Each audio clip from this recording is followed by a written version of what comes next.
तर आज मी बनवत आहे माझ्या मुलांसाठी बटाटा भजी आणि वव्याचे भजी आहेत. वव्याची पानं जी की मी माझ्या किचन गार्डनमध्ये लावलेली आहेत. तर मी आज करणार आहे ह्याचे भजी. तर मी तुम्हाला सांगते, मी ह्याच्यात घेतलेलं आहे बेसन पीठ आणि ह्याच्यात टाकणार आहे मी चटणी, मसाला, 1 चमचा मसाला टाकूया आपण ह्याच्यात. गरम तिखट कमीच करायचं आहे, लहान मुलं घेऊन. हळद, जरासं मीठ,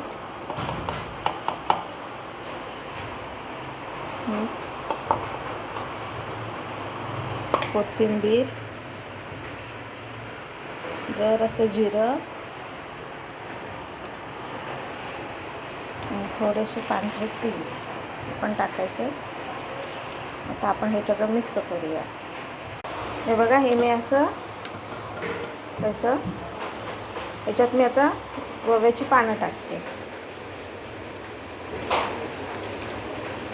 सगळे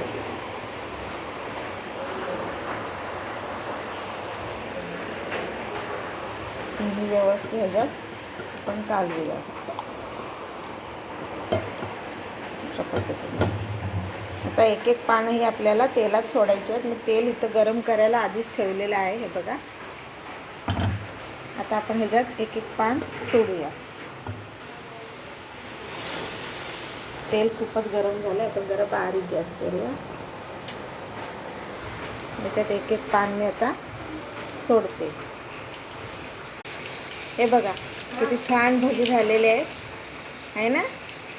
आता आपण ह्याला व्यवस्थित आलटून पलटून व्यवस्थित फ्राय करायचे. हे अजून चांगले भाजू दे तेलात. भजी झालेले आहेत, आपण काढूया.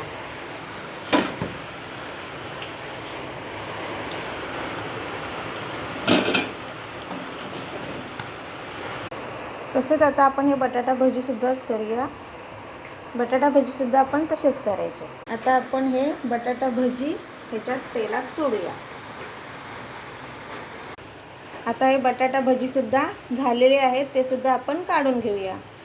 हे सुद्धा झालेले आहेत. अशा पद्धतीने हे आपले बटाटा भजी आणि हे आपले वव्याचे भजी रेडी.